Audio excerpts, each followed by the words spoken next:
You know, the Welford Pavilion, man, has become world famous. There's no such thing as bad publicity. Jimmy Ward has done an amazing job of putting this together. Isn't this a great facility? As a matter of fact, I'm going to bring a guy, and he's actually come up from Florida. He's a Florida MMA Hall of Famer. Was a Division I wrestler. He's from Norwalk, Connecticut, but he's been in the South a number of years. We call him the King of Connecticut, the Suntan Superman. I've known him for decades. Let's give it up for my man, Matt Granahan.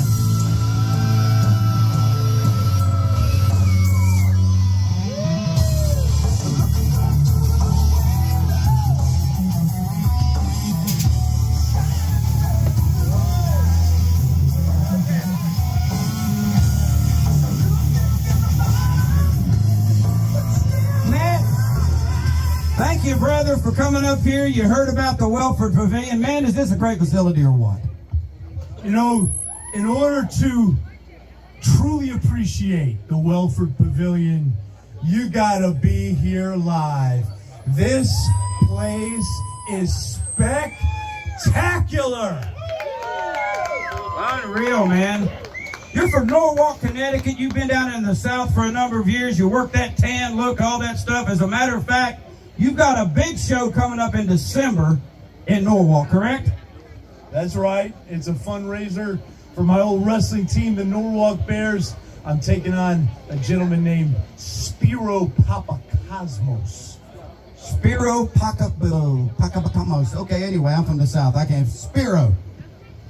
Now, it's been a number of years since you've been back to Norwalk. You know, I was up there a couple of months ago. Doing a boxing event. Beautiful city. And of course, you know me, I'm a chatty little man. I mentioned your name, and everybody had heard of you. Everybody had heard of the King of Connecticut. Everybody had heard of the Suntan Superman. But I gotta tell you, brother, I'm just relaying information. You really didn't come along across in the bright light that you think you did. They told me, now again, I'm just relaying information. They told me that the last time you were up there in 2017, you did a charity event, and you and the promoter kept all the money. That's what they said. That's what they said. Now, I know you were a Division I wrestler. I know you're in the Florida MMA Hall of Fame. But also, I heard that Spiro, in high school, used to wipe the mat with your head. Used to wipe the mat with your head. That's what they're telling me, man. That's what they're telling me. Again, I'm just relaying information. Kick his ass for saying it. No, don't do that. No. But also, I've always known you as Matt Granahan. You know, you've got a huge Italian population up there, which is what you are. What you told me you were. They got a huge Greek population up there. Spiro's Greek. Okay? I heard the Greeks run the town, not the Italians. But I also heard, and again, I'm just relaying the information, No, you're not. You're saying it. that your grandfather in the 70s had a restaurant, and his last name wasn't Granahan, man. It was Vasari. It was Mohammed Hussein Vasari. And he got ran out of town for poisoning the Jews. What are you doing, man? Where? Ow! God, help me! Help! Stop! Ow! Stop it! Ah! God! Oh!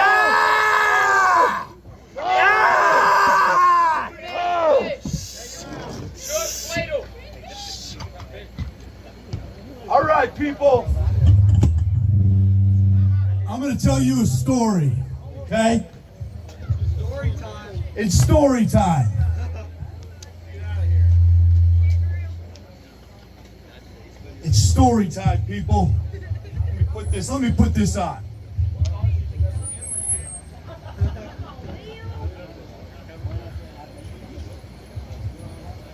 All right, people.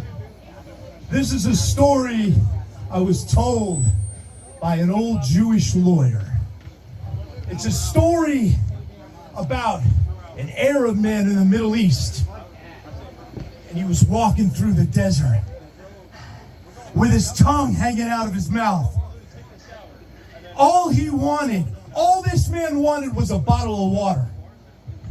And he came upon an Israeli store with a storekeeper with an attitude like Bill.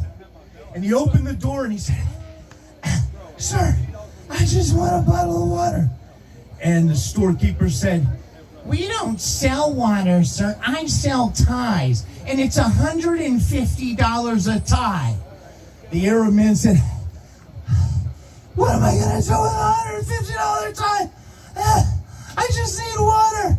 And the Israeli storekeeper, he said, "Well, look out the window in the back, and you'll see up the sand dune. At the top of the sand dune is a restaurant. It's my brother's restaurant. I'm sure he has water for you." And the Arab man, dying of thirst, he crawls up the sand dune, crawls up to the restaurant, and he crawls all the way back to the store. And he opens up this door of the store. He's on all fours. He's panting. His tongue is on the ground. And the Israeli storekeeper, he says, "How did it go with my brother?" The Arab man, he says, "I talked to your brother.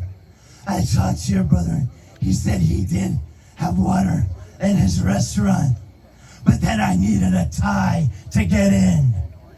That's what's going on right now in the Middle East, people. Let me tell you, every single human rights organization in the world sees Gaza as a concentration camp. They all see it as an apartheid state. And I am going to continue to lay people like this man to waste until the genocide in Gaza ends. Because I hold you people responsible for your Zionism in your church and all throughout the South here. And I want to bring out a friend of mine. Hit my music.